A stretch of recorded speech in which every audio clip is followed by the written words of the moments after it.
तो स्वागत है आपका आपके अपने YouTube channel competitive GK classes में। आज के इस नए वीडियो में हम आपको कुछ नए जीके के क्वेश्चंस बताने वाले हैं, जिसको कोशिश करेंगे अच्छी तरीके से एक्सप्लेन कर सकें। अगर आपको कोई वीडियो से लेकर आपको कोई सुझाव है तो प्लीज़ हमको बताइए, ताकि हम अपने वीडियोज़ में सुधार कर सकें। वीडियो को शुरू करने से पहले बस आपसे इतनी रिक्वेस्ट करना चाहता हूं कि चैनल को सब्सक्राइब कर लीजिए और बेल आइकन को प्रेस कर दीजिए। साथ ही साथ अगर आपकी कुछ क्वेरीज़ हैं तो हमें कमेंट सेक्शन में ज़रूर बताइए। तो चलिए शुरू करते हैं।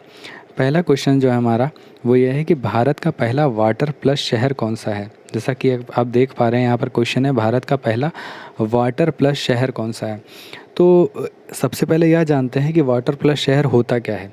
वाटर प्लस शहर का खिताब उन शहरों को दिया जाता है जिन्होंने ODF डबल प्लस के सभी मानकों को पूरा किया है। अब आप पूछेंगे ODF डबल प्लस क्या है, तो आपको बताते चलते हैं, जो गंदी चीज़ें होती हैं उनको ट्रीट करके पर्यावरण में छोड़ दिया जाता है, और उस ट्रीटेड वेस्ट वाटर का फिर से उपयोग सुनिश्चित कर जो शहर कर लेते हैं, उन्हें जो भी शहर इन मानकों पर खरे उतरते हैं उन्हें वाटर प्लस सिटी का खिताब दिया जाता है।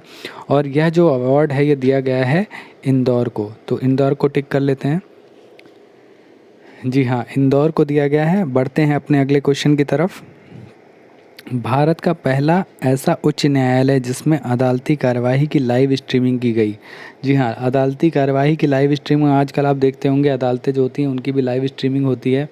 तो लाइव स्ट्रीमिंग जो है ये अदालती कार्यवाही की किस उच्च न्यायालय में सबसे पहली की गई है, तो यह आपका उत्तर है गुजरात हाई कोर्ट। जी हाँ, इसको मार्क कर लीजिए। गुजरात हाई कोर्ट में जो अदालती कार्यवाही थी उसका सबसे पहली बार उसका लाइव स्ट्रीम किया गया था। चलिए बढ़ते हैं अपने अगले क्वेश्चन की तरफ। पेपरलेस बजट प्रस्तुत करने वाला भारत का पहला कौन सा राज्य है। ठीक है, तो इसका चलिए उत्तर जान लेते हैं कि पेपरलेस बजट प्रस्तुत करने वाला भारत का कौन सा राज्य है। तो इसका उत्तर है उत्तर प्रदेश। जी हाँ, इसको आप मार्क कर लीजिए, उत्तर प्रदेश है।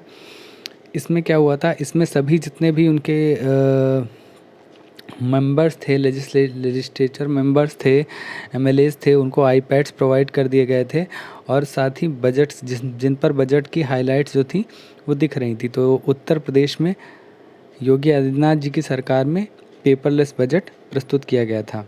ठीक है, तो बढ़ते हैं अपने अगले क्वेश्चन की तरफ। भारत के किस राज्य को पहली बार मालगाड़ी से जोड़ा गया है। ठीक है, तो देखिए ये बहुत ही इंपॉर्टेंट क्वेश्चन है कि किस राज्य को पहली बार मालगाड़ी से जोड़ा गया है। तो इसका सही उत्तर है, सही उत्तर मैं पहले आपको बता देता हूँ, फिर इसको एक्सप्लेन करते हैं। इसका सही उत्तर है मणिपुर। जी हाँ, मणिपुर इसका सही जवाब है। देखिए, मणिपुर को पिछले 75 वर्षों में पहली बार मालगाड़ी से जोड़ा गया है। ठीक है, जब आज़ाद हुआ है देश उसके बाद मणिपुर को पहली बार 75 वर्षों में मालगाड़ी से जोड़ा गया है। और जो मालगाड़ी है उसका वो रानी गौदिन्त्यू स्टेशन पर आती है।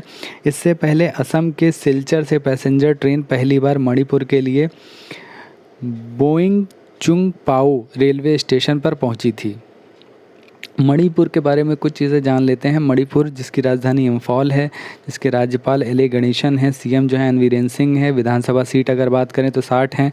राष्ट्रीय उद्यान की अगर बात करते हैं मणिपुर के केबुल लामजा मोर राष्ट्रीय उद्यान यहाँ पर है। त्यौहार की बात करते हैं मणिपुर के, तो त्यौहार लाई, हरोबा, रासलीला, चिराओबा, निगोल, ये सब इसके त्यौहार हैं। और लोक नृत्य की बात करते हैं तो खम्बा, ओइबी नृत्य, पंग चेलोम, मेम्बी नृत्य यहाँ पर जो मुख्य रूप से इनके नृत्य हैं। तो याद रखिएगा, मणिपुर के बारे में कुछ चीज़ें जो मुझे पता थी मैंने आपके साथ डिस्कस करी। बढ़ते हैं अपने अगले क्वेश्चन की तरफ, और हमारा अगला क्वेश्चन है, केंद्रीय नागरिक उड्डयन मंत्री ज्योतिरादित्य सिंधिया के अनुसार अगले 5 राज्यों में कुछ एयरपोर्ट्स, जी हाँ, कुछ एयरपोर्ट्स बनने हैं, उनकी संख्या क्या है, उनकी संख्या आपको बतानी है।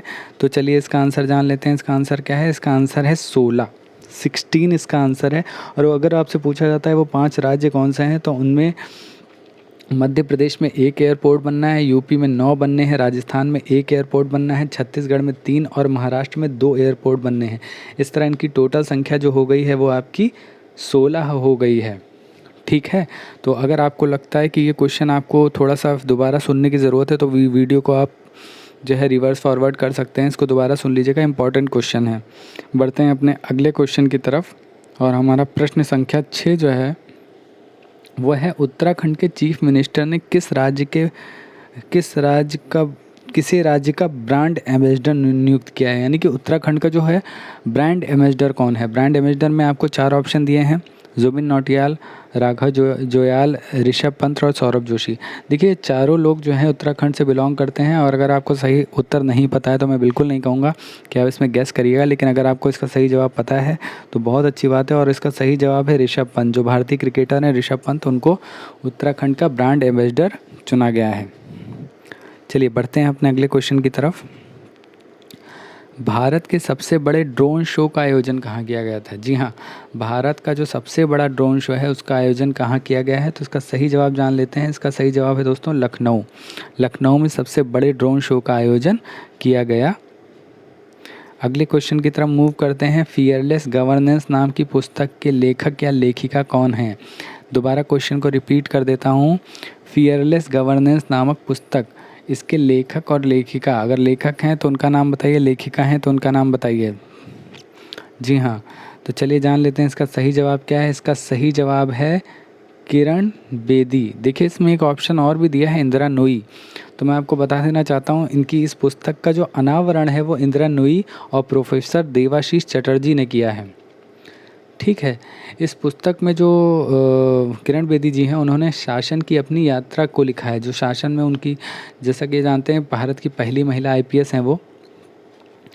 ठीक है, तो उसके बारे में उन्होंने लिखा हुआ है। और 1994 में इन्हें मैग्सेसे पुरस्कार से भी नवाजा गया था। आपको बताता चलूँ कि एशिया का नोबेल बोलते हैं मैग्सेसे पुरस्कार को। ठीक है, और जो मैग्सेसे पुरस्कार है किसके नाम पर बना है, फिलीपींस के पहले राष्ट्रपति रमन मैग्सेसे के याद में यह पुरस्कार दिया जाता है। ठीक है, चलिए बढ़ते हैं अपने अगले क्वेश्चन की तरफ। भारत के किस एथलीट को लॉरियंस स्पोर्ट्स अवार्ड्स के लिए नॉमिनेट किया गया है। तो देखिए बहुत ही इम्पॉर्टेंट क्वेश्चन है स्पोर्ट्स के अगर हवाले से देखा जाए तो ये प्रतिवर्ष दिया जाता है। ठीक है, और असाधारण प्रदर्शन के लिए दिया जाता है। इसकी शुरुआत जो हुई थी 1999 में हुई थी, और इसके फाउंडेशन संस्थापक की बात करें तो डेल्मर और रिकेमॉन्ड थे। और जो ये दिया गया है, ये किसको दिया गया है, इन 4 ऑप्शंस आपके सामने हैं, मीराबाई चानू, नीरज चोपड़ा, महेंद्र सिंह धोनी, साक्षी मलिक। तो ये हमारे नीरज चोपड़ा जी को दिया गया है। किसको दिया गया है, नीरज चोपड़ा जी को दिया गया है। तो याद रखिएगा इस क्वेश्चन को। बढ़ते हैं अपने अगले क्वेश्चन की तरफ। रक्षा मंत्रालय के अनुसार किस रक्षा बल में महिला फाइटर पायलट को स्थायी रूप से शामिल किया गया है। देखिए आप जहाँ पर महिला फाइटर पायलट की बात आ जाएगी वहाँ आप समझ जाएंगे कि इसका सही जवाब होगा भारतीय वायुसेना। ठीक है, लेकिन कुछ चीज़ें हैं जो इसके बारे में आपको बता देता हूँ। इस योजना की घोषणा 2015 में की गई थी। ठीक है, और 2016 में प्रायोगिक योजना लागू होने के बाद 16 महिलाओं को फाइटर पायलट के रूप में नियुक्त किया गया था। जो राष्ट्रीय रक्षा एकेडमी है, इसमें जून 2022 में महिला कैडेटों के अपने पहले बैच को शामिल करने के लिए तैयार है। ठीक है, तो बढ़ते हैं अपने अगले क्वेश्चन की तरफ। विश्व आर्द्रभूमि दिवस कब मनाया जाता है। देखिए आर्द्रभूमि दिवस, ये क्वेश्चन थोड़ा सा यूनिक है, इसको ध्यान रखिएगा। आर्द्रभूमि दिवस हमारा कब मनाया जाता है। चलिए सही जवाब की तरफ बढ़ते हैं। तो सही जवाब इसका है 2 फरवरी। कब मनाया जाता है, 2 फरवरी। देखिए आर्द्रभूमि दिवस जो है क्यों मनाया जाता है, मैं पहले बता देता हूँ। 2 फरवरी को क्यों मनाया जाता है। पहली बार इसको मनाया गया था 1997 में। कब मनाया गया था, 1997 में। और इसकी शुरुआत कैसे हुई थी, 2 फरवरी 1971 को ईरान के एक शहर रामसर में वेटलैंड्स पर कन्वेंशन की वर्षगांठ के प्रतीक के रूप में मनाया जाता है। आर्द्रभूमि को आप इंग्लिश में वेटलैंड्स बोलते हैं। ठीक है, तो इसको ईरान के एक शहर रामसर में वेटलैंड्स पर कन्वेंशन की वर्षगांठ के प्रतीक के रूप में मनाया जाता है। 2022 में इसका थीम क्या था, wetlands action for people and nature. वर्तमान में भारत के 47 आर्द्रभूमि रामसर सूची में अंतर्गत हैं। जो भारत के 47 आर्द्रभूमि जगहें हैं वो रामसर सूची के अंतर्गत आती हैं। और जो पहला रामसर भूमि है भारत में वो चिल्का झील उड़ीसा, 1981 में इसको जोड़ा गया था। और 47वां जो है वो हैदरपुर आर्द्रभूमि है उत्तर प्रदेश में, इसे 2001 में जोड़ा गया। ठीक है, बढ़ते हैं अपने अगले क्वेश्चन की तरफ। और हमारा अगला क्वेश्चन जो है वो है रक्षा मंत्रालय ने दवाओं की होम डिलीवरी हेतु किस योजना को शुरू किया गया है? जी हाँ, दवाओं की home delivery by the defence ministry. ठीक है, तो इसको देख लेते हैं। इसके 4 ऑप्शन दिए हैं। आरोग्य योजना, इसमें कौन सी योजना है? आरोग्य योजना, निरोग योजना, सेहत योजना, स्वास्थ्य सुलभ योजना। तो इसका जो सही जवाब होगा दोस्तों, पहले उसको बता देते हैं आपको। इसका सही जवाब है सेहत योजना। दिल्ली में ऑनलाइन चिकित्सा परामर्श मंच के माध्यम से स्वास्थ्य सेवाएं लेने वाले जो सेवानिवृत्त सैनिक हैं और जो सेवारत सैनिक कर्मी हैं, उनके लिए दवाओं की होम डिलीवरी शुरू की गई है इस योजना के अंतर्गत। और इसका उद्देश्य जो है मरीज को उसके घर में आराम से गुणवत्तापूर्ण स्वास्थ्य सेवा प्रदान करना है। ठीक है, तो याद रहेगा आपको। चलिए बढ़ते हैं अगले क्वेश्चन की तरफ। पंडित जसराज सांस्कृतिक फाउंडेशन का शुभारंभ किसने किया? यहाँ पर आपको 4 ऑप्शन दिए हैं। 4 ऑप्शन राजनाथ सिंह, अमित शाह, योगी आदित्यनाथ और नरेंद्र मोदी। तो देखिए इसका सही जवाब जान लेते हैं पहले, फिर इसके बारे में डिस्कशन करेंगे। इसका सही जवाब जो है वो नरेंद्र मोदी है। देखिए इसका शुभारंभ जो पंडित जसराज थे, पंडित जसराज के बारे में जान लेते हैं। प्रसिद्ध शास्त्रीय गायक थे ये, और इनकी जो 92वीं जयंती जो थी पंडित जसराज की, इस पर कल्चरल फाउंडेशन की स्थापना उनके बेटे सारंगदेव पंडित और उनकी बेटी दुर्गा जसराज ने की है। पंडित जसराज जो हैं अंतर्राष्ट्रीय खगोलीय संघ आईओ ने 11 नवंबर 2006 को खोजे गए 3 ग्रह 2006 PV32 को पंडित जसराज के सम्मान में पंडित जसराज नाम दिया है। ठीक है, और इनको कौन कौन से जो अभी तक अवार्ड मिल चुके हैं उनके बारे में डिस्कशन कर लेते हैं। तो जसराज जी को पद्म विभूषण सन 2000 में मिला था। संगीत नाटक अकादमी पुरस्कार 1987 में मिला था। इनको पद्मश्री भी मिल चुका है 1975 में, और लता मंगेशकर पुरस्कार भी इनको दिया जा चुका है। ठीक है, चलिए बढ़ते हैं अपने अगले क्वेश्चन की तरफ। हमारा अगला क्वेश्चन है, केंद्रीय बजट 2022 के अनुसार भारत ने मित्र देशों को विकास एवं सहायता के रूप में कितने करोड़ रुपए सहायता भारत प्रदान करेगा? बहुत ही इम्पॉर्टेंट क्वेश्चन है ये, इसको ध्यान में रखिएगा। कितने करोड़ रुपए जो है भारत अपने मित्र देशों को प्रदान करेगा? तो इसमें 4 ऑप्शन आपको दिए हैं। 7200 करोड़, 6292 करोड़, 8000 करोड़ और 9100 करोड़। देखिए इस तरह के जो क्वेश्चंस होते हैं उनमें हमारे जो अमाउंट होते हैं, देखिए यहाँ पर जैसे 6200 करोड़, 8000 करोड़, 9000 करोड़, 7200 करोड़, इस तरह के जो क्वेश्चंस होते हैं इनमें आपको अमाउंट में ही ट्रिक्स होती हैं। तो आपको एग्जैक्ट अमाउंट नहीं पता है तो मैं बिल्कुल नहीं कहूँगा कि आप क्वेश्चन को छूने की कोशिश भी करिएगा। लेकिन चलिए इसका आपको सही जवाब बताते हैं, फिर इसके बारे में एक्सप्लेनेशन देखेंगे, डिस्कशन करेंगे।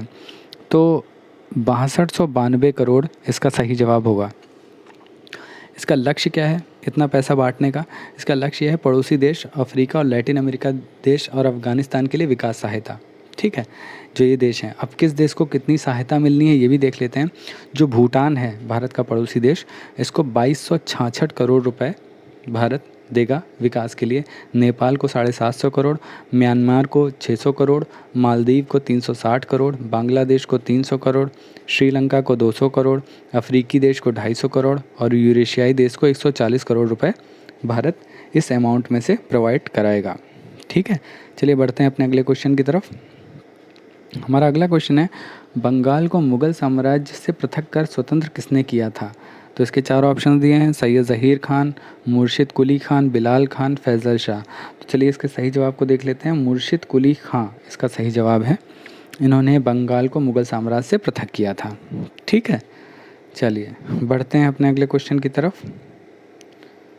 राज Kapoor the master at work पुस्तक के लेखक कौन हैं? 4 ऑप्शंस आपको दिए हुए हैं। शोभना आनंद, राहुल रवैल, पंकज घई, देशदीपक यश। तो इसका सही जवाब आप लिख लीजिए, राहुल रवैल जो हैं इन्होंने Raj Kapoor the masters at work पुस्तक को लिखा है। ठीक है, तो इसका सही जवाब हो गया राहुल रवैल। चलिए बढ़ते हैं अपने अगले क्वेश्चन की तरफ। कहाँ अखिल भारतीय महापौरों के सम्मेलन का उद्घाटन और संबोधन प्रधानमंत्री मोदी ने वीडियो कॉन्फ्रेंसिंग के माध्यम से किया है? तो इसमें 4 ऑप्शन दिए हैं। हरिद्वार, वाराणसी, अयोध्या, लखनऊ। सही जवाब की तरफ बढ़ जाते हैं। सही जवाब है इसका वाराणसी। सही जवाब इसका हो गया वाराणसी। ठीक है, चलिए बढ़ते हैं अपने अगले क्वेश्चन की तरफ। तोरग्या महोत्सव किस राज्य में मनाया जाता है? तोरग्या महोत्सव के बारे में बात करते हैं। देखिए इसका पहले सही जवाब जान लेते हैं, फिर इसके बारे में थोड़ा सा डिस्कशन भी कर लेंगे। तो इसका सही जवाब है आपका अरुणाचल प्रदेश। क्या सही जवाब है इसका? अरुणाचल प्रदेश। देखिए, अरुणाचल प्रदेश के मोनपा आदिवासी समुदाय के द्वारा 3 दिन का तुरग्या महोत्सव मनाया जाता है, ठीक है, और इसे तवांग मठ में मनाया जाता है। इस महोत्सव में जो बौद्ध भिक्षु होते हैं उनके द्वारा छो ग्याल पाप और यम त्यासो मुंडे देवता को प्रदर्शित करने के लिए एक अनुष्ठान नृत्य किया जाता है, ठीक है। इस साल डुंगपुर तुरग्या उत्सव मनाया जा रहा है, जो हर तीसरे साल मनाया जाता है, ठीक है। चलिए बढ़ते हैं अपने अगले क्वेश्चन की तरफ। हाल ही में दुनिया की पहली हाइड्रोजन संचालित फ्लाइंग बोट किस देश ने लॉन्च की है? ठीक है, चलिए इसका आंसर जान लेते हैं। इसके 4 ऑप्शंस दिए हैं, UAE, Iran, Morocco, United kingdom, और इसका जो सही जवाब है वो इसका सही जवाब है यूएई, ठीक है। तो यूएई ने जो इस बोट को नाम दिया है उसका नाम द जेट रखा गया है, ठीक है, और इसे दुबई की फर्म द जेट जीरोई मिशन ने लॉन्च करने की घोषणा की है, और यह बोट हाइड्रोजन से चलने वाली दुनिया की पहली फ्लाइंग बोट है, ठीक है।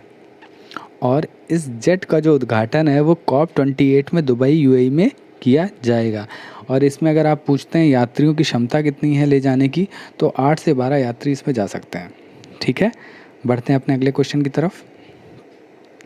तो हमारा आखिरी अंतिम क्वेश्चन आज का है, विश्व कैंसर दिवस की शुरुआत कब हुई थी? विश्व कैंसर दिवस, तो इसकी जो शुरुआत हुई थी वो 4 फरवरी 2000 को हुई थी। कब हुई थी? 4 फरवरी 2000, याद रखिएगा इस चीज़ को, 4 फरवरी 2000 को हुई थी। पूरे विश्व में मौत का दूसरा कारण जो होता है दोस्तों वो कैंसर होता है, ठीक है, और दुनिया भर में कैंसर से होने वाली मौतों की संख्या 2040 तक बढ़कर 16.3 मिलियन से अधिक हो जाएगी, ठीक है। तो बहुत ही इम्पोर्टेंट क्वेश्चन था। और अगर इसका आप विश्व कैंसर दिवस जो है आपका 2022 से 24 का थीम जो अगर कोई पूछता है आपसे, तो उसका थीम है क्लोज द केयर कैप। इसका जो थीम है वो क्या है? Close the care cap. तो आशा करता हूँ आज के जो 20 क्वेश्चन थे ये आपको बहुत ही महत्वपूर्ण लगे होंगे। इस वीडियो को बनाने का पर्पज़ यही है कि हम आपको ये डेली बेसिस पे प्रोवाइड कराते रहेंगे, और जीके से रिलेटेड जो अभी आपके कम्पिटिटिव एग्ज़ाम्स हैं उनमें आपकी मदद करने की पूरी कोशिश करेंगे। बस आपका सपोर्ट इतना चाहिए कि आप हमारे चैनल को रेगुलर बेसिस पे देखते रहिए, और चैनल को सब्सक्राइब कर लीजिए और अपने दोस्तों में शेयर करिए। बस आपसे यही आशा करते हैं। आज के लिए इतना ही। जय हिंद, जय भारत।